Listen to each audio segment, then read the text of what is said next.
নমস্কার, আমি মৌ। আজ আমি আপনাদের যে গল্প দুটি পাঠ করে শোনাবো সে দুটি শীর্ষেন্দু মুখোপাধ্যায়ের লেখা মন ভালো করা মজার গল্প বিপিনবাবুর কাণ্ড এবং কবচ।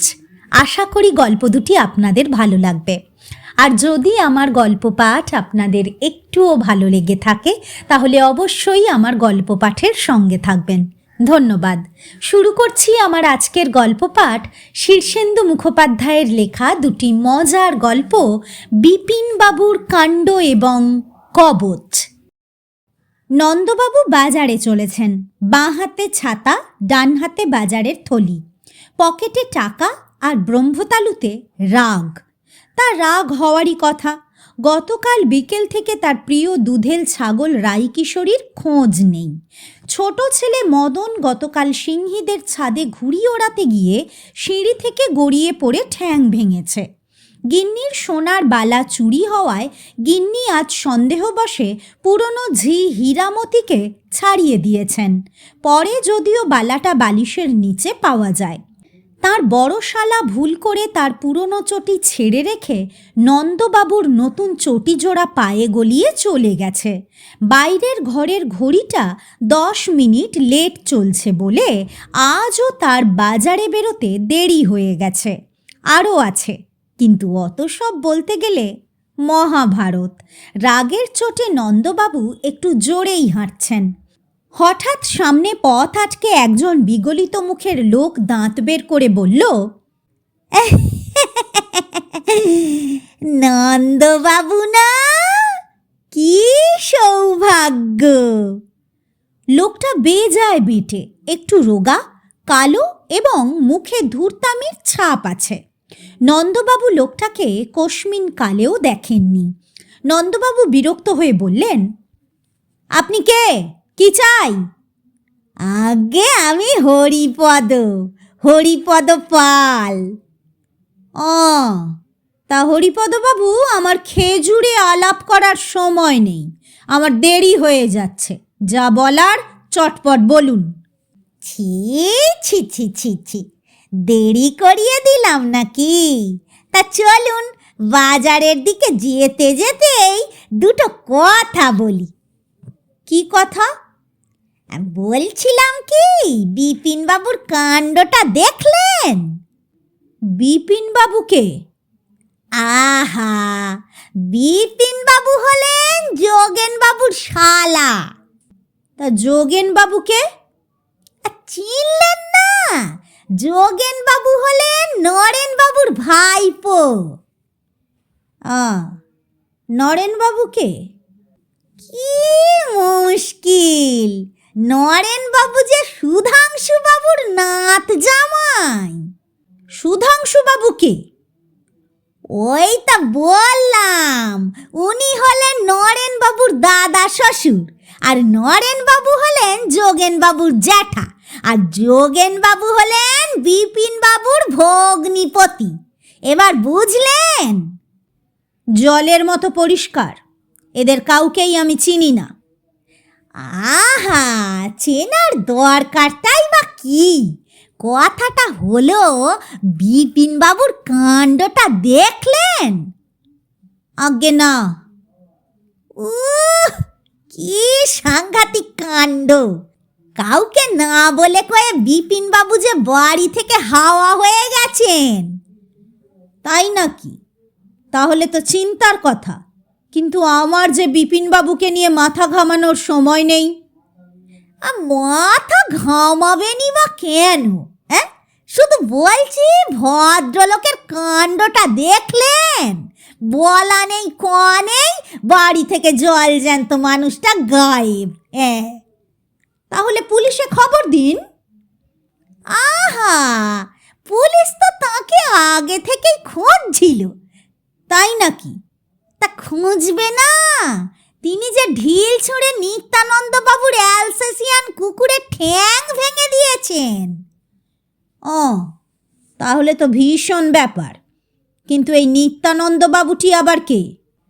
তিনি হলেন নবকৃষ্ণ দারোগার পিসে মশাই, আর নবকৃষ্ণ দারোগা হলো শ্যামাপদর খুড়তুতো ভাই। আর শ্যামাপদ হলো তো চারুবাবুর ভাগ্নে, আর চারুবাবু হলেন, থাক থাক, ওতেই হবে। তাহলে থাক, কথাটা হচ্ছে বিপিন বাবুকে নিয়ে। হ্যাঁ হ্যাঁ, বিপিন বাবুর কথাটাই বরং হোক।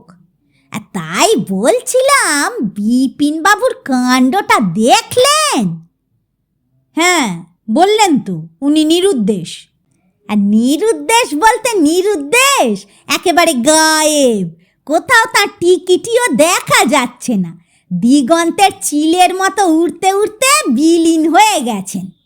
বাহ, এ তো কাব্য হয়ে গেল দেখছি।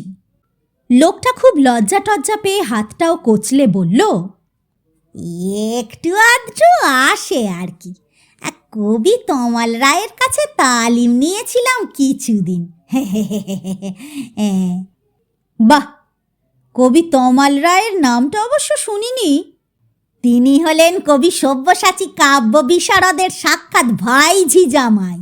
সব্যসাচী কাব্য বিশারদ হলেন গিয়ে নটবর বিদ্যা বিনোদের ভাইরা ভাই, আর নটবর বিদ্যা বিনোদ হলেন গিয়ে, থাক থাক থাক, কথাটা হচ্ছিল বিপিন বাবুকে নিয়ে। হ্যাঁ, কথাটা বিপিন বাবুকে নিয়েই। হ্যাঁ, সেটাই হোক। তাই বলছিলাম, বিপিন বাবুর কাণ্ডটা দেখলেন? হ্যাঁ, উনি দিগন্তে বিলীন হয়ে গেছেন। বিলীন বলতে বিলীন, একেবারে কর্পূরের মতো উবে গেছেন। অথচ বাড়িতে ছেলে কাঁদছে, বউ কাঁদছে, মা কাঁদছে, পাওনাদাররা কাঁদছে। তাহলে তো খুবই খারাপ ব্যাপার।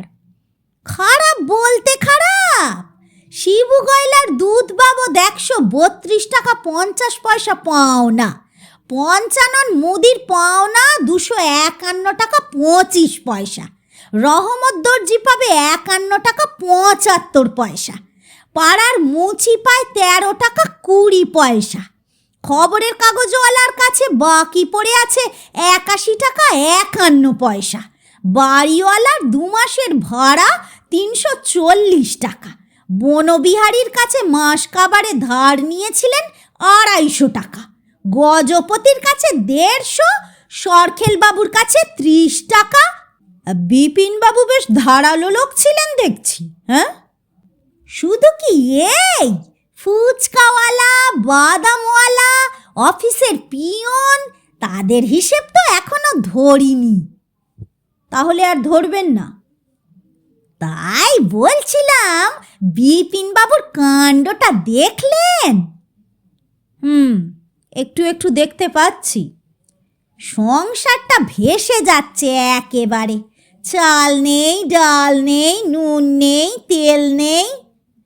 সত্যিই খুব দুঃখের কথা। কিন্তু বিপিন বাবু গেলেন কোথায়? ভালো করে খুঁজে দেখেছেন? গরু খোঁজা মশাই, গরু খোঁজা। এই তো সামতা বেড়ে তাঁর শ্বশুর বাড়ি, পিসির বাড়ি গাইঘাটা, ভাই থাকে কারমাটারে, দাদা বিষ্ণুপুর, বড়শালা নবদ্বীপ, ছোটশালা দুর্গাচক, বড়শালা গায়েশপুর, মেজজন হিঙ্গলগঞ্জ, ছোট শিমুলতলা, বড় কাকা রানাঘাট, ছোট কাকা পাঁশকুড়া, খুড়তুতো ভাই একজন কিশোরপুর, অন্য একজন কেওনঝড়, বড় মামা জলপাইগুড়ি। থাক থাক থাক, কোথাও খুঁজে পাওয়া যায়নি তো? একেবারে না। রবি ঠাকুরের ভাষায় উনি একদম ভো হয়ে গেছেন, না হয়ে গেছেন। আহা, খুব দুঃখের কথা। খুব, চোখের জল রাখা যায় না মশাই। তাই আমরা সবাই মিলে নিখিল ভারত বিপিন বাঁচাও কমিটি তৈরি করেছি। বিপিনবাবু ভোঁ ভোঁ হলেও সংসারটা তো আছে, আর সেটাকে তো আর ভেসে যেতে দেওয়া যায় না। হ্যাঁ, সে তো ঠিকই। কমিটির চেয়ারম্যান হলেন সতীশ ঘোষ, চিনলেন তো? এই যে সুরেনবাবুর বড় মেসো। আর সুরেনবাবুকে নিশ্চয়ই জানেন, হারান বোসের। আচ্ছা আচ্ছা আচ্ছা, কথাটা হচ্ছিল বিপিন বাবুকে নিয়ে। হ্যাঁ হ্যাঁ, তা তো বটেই, তা তো বটেই। তা বলছিলাম, বিপিন বাবুর কাণ্ডটা দেখলেন? দেখছি মশাই, স্পষ্ট দেখতে পাচ্ছি। হ্যাঁ, সবাই দেখছে। তা সেই বিপিন বাঁচাও কমিটির সেক্রেটারি হলেন গিয়ে গিরিধারী হালদার, যার শালা মাধব রায় গঙ্গাবক্ষে 7 মাইল সাঁতার কেটে বিখ্যাত। আর সেই মাধব রায় যার তালুই মশাই হলো গিয়ে গোবিন্দ বিশ্বাস। থাক থাক, বিপিনবাবুর কথাটাই হোক। তাই হোক তাই হোক। আর নিখিল ভারত বিপিন বাঁচাও কমিটির আজীবন সদস্যপদ চাঁদা মাত্র 2000 টাকা। 10 বছরের হলো 1500, 5 বছর হলে 1000, 1 বছরের জন্য মাত্র 200, আর 6 মাসের সদস্যপদ। থাক থাক, তা আমাকে কত দিতে হবে? লোকটা জিভ কেটে বলল, ছি ছি ছি ছি ছি, আপনার কাছে সেই উদ্দেশ্যে আসা নয়। তবে কিনা সবাই শুনে দুঃখ পায়, আর দুঃখ পেলে লোকে ভাবতে বসে, আর ভাবতে বসলে লোকের চোখে জল আসে, আর চোখে জল এলে লোকের মন গলতে থাকে, আর মন গলতে শুরু করলে হাত দিয়ে পকেটে ঢোকে। থাক থাক থাক, কত? কি যে বলেন! তা গোটা 5 যদি হয়, কোনো চাপাচাপি নেই কিন্তু। নন্দবাবু টাকাটা দিয়ে বললেন, চাপাচাপি নেই বলছেন? ওরে বাবা! লোকটা একটু লাজুক হেসে বলল, লোকে অবশ্য বিপিন বাঁচাও কমিটিকে খুবই গালমন্দ করছে, মামলা মকদ্দমা করবে বলে শাসাচ্ছে, ঝগড়া ঝাঁটিও লেগে যাচ্ছে। তাই বলছিলাম, বিপিন বাবুর কাণ্ডটা দেখলেন? শুরু করছি আমার দ্বিতীয় গল্প পাঠ, কবচ। আরে হরিপদ বাবু যে! প্রাতঃপ্রণাম, প্রাতঃপ্রণাম। প্রাতঃপ্রণাম। কিন্তু আপনাকে তো ঠিক চিনতে পারলুম না মশাই। তার তাড়াহুড়ো নেই, ক্রমে ক্রমে চিনবেন। আগে কুশল প্রশ্নাদি সেরে নিই, তারপর তো অন্য কথা। তা বলি, আপনার খিদে টিদে ঠিক মতো হচ্ছে তো? রাতে বেশ সুনিদ্রা হয় তো? কোষ্ঠ নিয়মিত পরিষ্কার হচ্ছে তো? দেখছেন তো মশাই, বাজার যাচ্ছি। এখন কি আর এত খোতেনের জবাব দেওয়ার সময় আছে? কিন্তু হরিপদবাবু, প্রশ্নগুলোকে তুচ্ছ ভাববেন না। হ্যাঁ, এসব প্রশ্নের পিছনে গূঢ় উদ্দেশ্য থাকতে পারে তো। এই যে ধরুন, আপনার মুখ দেখে মনে হচ্ছে রাতে ভালো ঘুমোননি, নানা রকম দুশ্চিন্তা করেছেন। আপনার তেমন খিদেও হচ্ছে না বলে মুখখানা আষ্টে করে রেখেছেন। কোষ্ঠ পরিষ্কার হচ্ছে না বলে আপনার মেজাজটাও বেশ তিরিক্ষি, ঠিক কি না? তা খুব একটা ভুলও বলেননি বটে। আপনার মতলবখানা কি বলুন তো? চলুন, বাজারের দিকে হাঁটতে হাঁটতেই বরং দুটো কথা কয়ে নি। কথা কওয়ার উদ্দেশ্যটা কি একটু বলবেন? খামোখায় একজন উটকো লোকের সঙ্গে হাঁপড়হাঁটি বকে মরার সময় আমার নেই। আহা, চটে যাচ্ছেন কেন? ষষ্ঠীচরণ যে আপনার কাছে 5000 টাকা পায়, আর সুদ সমেত সেই 5000 যে 50,000 দাঁড়িয়ে যেতে বসেছে, আর পচা গুন্ডা যে ষষ্ঠীচরণের হয়ে আপনার গলায় গামছা দিয়ে প্রতি মাসে অন্যায্য টাকা আদায় করছে, সে তো আর আমার অজানা নয়। দাঁড়ান মশাই, দাঁড়ান। এসব গোপন কথা আপনি জানলেন কি করে? মেয়ের বিয়ের সময় মোটে 5,000 টাকা ষষ্ঠীচরণের কাছে ধার নিয়েছিলুম। তখন কি আর জানতুম যে ওই 5,000-এর ফেরে আমার ঘটি বাটি চাঁটি হওয়ার জোগাড় হবে? ঠিকই বলেছেন মশাই। আমার খিদে হচ্ছে না, ঘুম উধাও, কোষ্ঠ পরিষ্কার হওয়ার লক্ষণই নেই। শুধু কি তাই হরিপদবাবু, গণক ঠাকুর সদানন্দ সরখেল যে শনির দৃষ্টি কাটানোর জন্য প্রায় জবরদস্তি একখানা নীলা ধারণ করিয়েছিলেন, তারও কিস্তি টানতে গিয়ে আপনি কি কম নাকাল হচ্ছেন? সদানন্দ আবার ভয় দেখিয়ে রেখেছে যে কিস্তি ঠিকঠাক না দিলে মহা ক্ষতির অভিশাপ লাগবে। তার ওপর ধরুন আপনার বাড়ির পাশে এই মহাকালী ব্যায়ামাগারের আখড়া, তারা জোর করে আপনার জমির 2.5 ফুট বাই 60 ফুট দখল করে বসে আছে, আর আপনি প্রতিবাদ করলেই তেড়ে আসছে। এও তো সবাই জানে কি না? আশ্চর্য মশাই, আমি আপনাকে না চিনলেও আপনি তো দেখছি আমার সব খবরই রাখেন। তা মশাই, এত সব জানলেন কি করে? আপনি কি শত্রুপক্ষের লোক? ছি ছি ছি ছি, হরিপদবাবু, এরকম অন্যায় সন্দেহ আপনার হলো কি করে? আপনার ভালো চাই বলেই না আর 5টা গুরুতর কাজ ফেলে আপনার সাহায্যের জন্য ছুটে এসেছি। আপনার গিন্নির বাঁ হাঁটুর বাত আর অম্বলের অসুখের জন্য ডাক্তার বদ্যি আর ওষুধের পিছনে আপনার যে হাজার হাজার টাকা বেরিয়ে যাচ্ছে সে খবর জানি বলেই না আপনার দুঃখে দুঃখিত হয়ে না এসে থাকতে পারলাম না। কিছু মনে করবেন না মশাই, আজকাল লোক চেনা খুব শক্ত বলে একটু ধন্দ ছিল। এখন বুঝতে পারছি আপনি তেমন খারাপ লোক নন। নই তো, এই যে গেল সপ্তাহে আপনি অফিসের লেজারে একটা 40,000 টাকার ক্রেডিট এন্ট্রি ভুল করে ডেবিটের ঘরে বসিয়ে দিয়েছিলেন, তার জন্য গণেশবাবু কি অপমানটাই না আপনাকে করলেন। ইডিয়ট, গুড ফর নাথিং, অপদার্থ, মিসফিট, নন কমিটেড ইত্যাদি কি বলতে বাকি রাখলেন বলুন? তার ওপর হেড অফিসে জানিয়ে আপনাকে পায়রাডাঙ্গায় বদলি করার হুমকিও দিয়ে রেখেছেন। আর আপনি ভালোই জানেন পায়রাডাঙ্গায় বদলি হওয়া মানে আপনার ভবিষ্যৎ অন্ধকার। ও মশাই, আপনি নির্ঘাত অন্তর্যামী। এত খবর রাখেন দেখে আমি কেবল অবাকের পর অবাক হচ্ছি। সত্যি মশাই, গণেশবাবুর মতো এমন অকৃতজ্ঞ লোক হয় না। এই তো গত ইয়ার এন্ডিংয়ে গণেশবাবুর মান বাঁচাতে পরপর 4 দিন অফিসের সময় পার করেও 2-3 ঘন্টা করে বেশি খেটে তার কাজ তুলে দিয়েছি। এই কি তার প্রতিদান? আর ভুলটাও এমন কিছু মারাত্মক নয়। সেদিন জামাই ষষ্ঠীর নেমন্তন্নে যাব বলে একটু তাড়াহুড়ো ছিল। বিকেল 6:26 ট্রেন ধরবো বলে তাড়াতাড়ি কাজ সারতে গিয়ে সামান্য একটা ভুল হয়ে গিয়েছিল। সেই কথাই তো বলছি।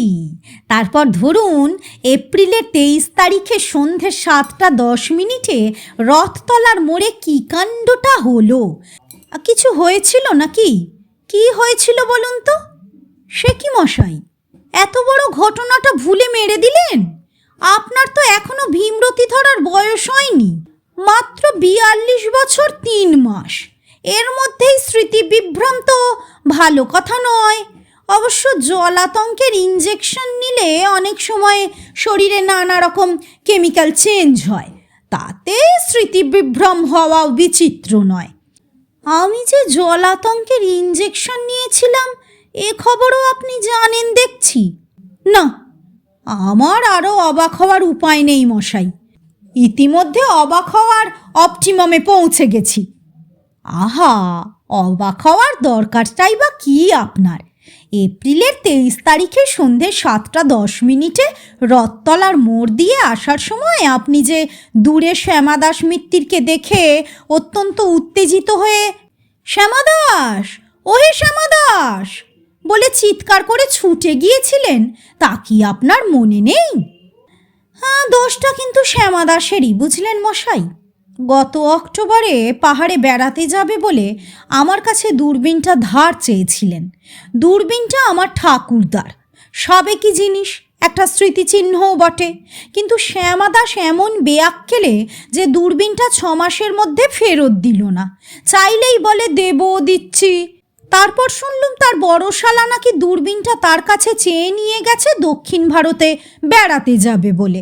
বলুন তো, টেনশন হওয়ার কথা নয়? তাই সেদিন তাকে দেখে ওরকম ব্যস্ত হয়ে ছুটে গিয়েছিলুম। আর তার ফলেই না আপনি রাস্তার একটা নেড়ি কুকুরের লেজ মারিয়ে ফেললেন, আর কুকুরটাও ঘ্যাক করে আপনার ডান পায়ে কামড় বসিয়ে দিল। ওহ, সে একটা দুঃস্বপ্নের মতো ঘটনাই বটে। তবে আপনি যে অন্তর্যামী সে বিষয়ে আমার আর কোনো সন্দেহই নেই। এসব ঘটনা আমার বাড়ির লোক আর অফিসের কলিগরা ছাড়া কেউ জানে না। কুকুরের কামড়ের চেয়েও অনেক বেশি যন্ত্রণা হলো পেটে অতগুলো ইঞ্জেকশন নেওয়া। সে কি অসহ্য অবস্থা তা কহতব্য নয়। না হরিপদবাবু, আপনি নবুবাবুর কথা ভুলে যাচ্ছেন। আপনার দুর্ভোগের জন্য নবুবাবুর অবদানের কথাটাও একটু ভাবুন। সেবার অ্যানুয়াল পরীক্ষায় নবুবাবুর ছেলে গজা অঙ্কে 22 পেয়েছিল। নবুবাবু তখন আপনাকে গজার প্রাইভেট টিউটর রাখেন। অঙ্কের মাস্টার হিসাবে আপনার খুবই সুনাম। গজাকে অঙ্ক শেখানোর জন্য আপনাকে নবুবাবু মাসে 700 টাকা দিতেন। তা দেবেন নাই বা কেন? নবুবাবুর টাকার লেখা জোখা নেই, আর গজাও তার একমাত্র ছেলে। কিন্তু হাফ ইয়ারলি পরীক্ষায় অঙ্কে 11 পেল এবং অ্যানুয়ালে পেয়েছিল মাত্র 3। এতে ক্ষিপ্ত হয়ে নবুবাবু আপনাকে ছাড়িয়ে তো দিলেনই, তার ওপর প্রতিহিংসায় উন্মত্ত হয়ে আপনার বিরুদ্ধে মামলা করলেন।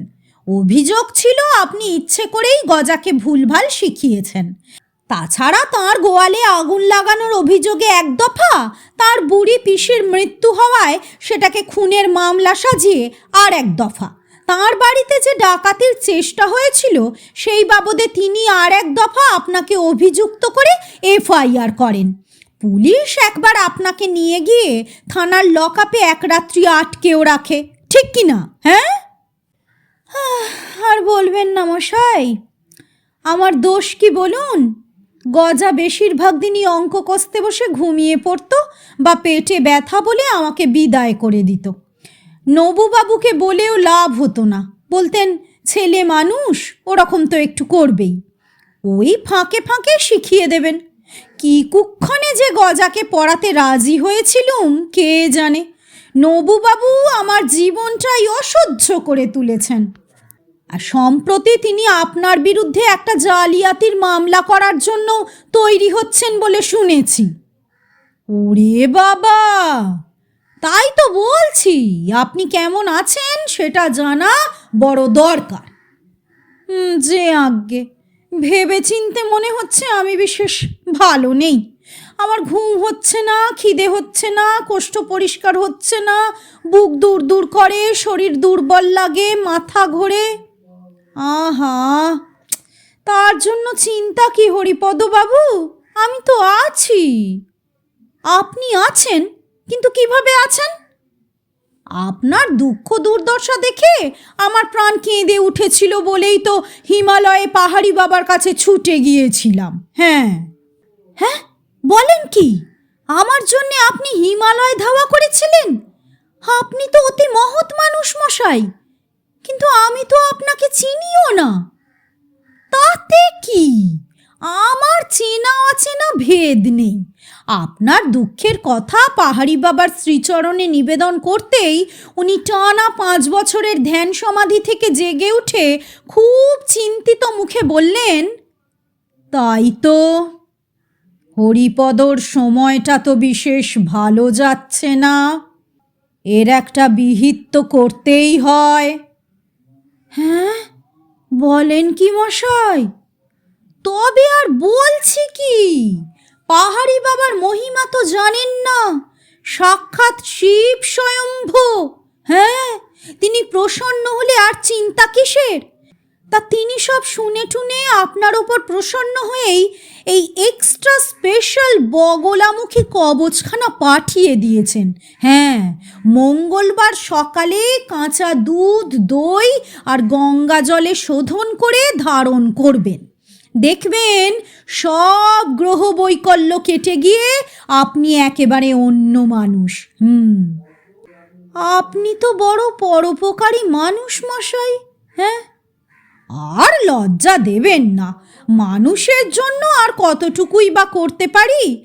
যাই হোক, প্রণামী বাবদ সামান্য 5,000 টাকা ফেলে দিলেই হবে। হ্যাঁ, আজ্ঞে হ্যাঁ,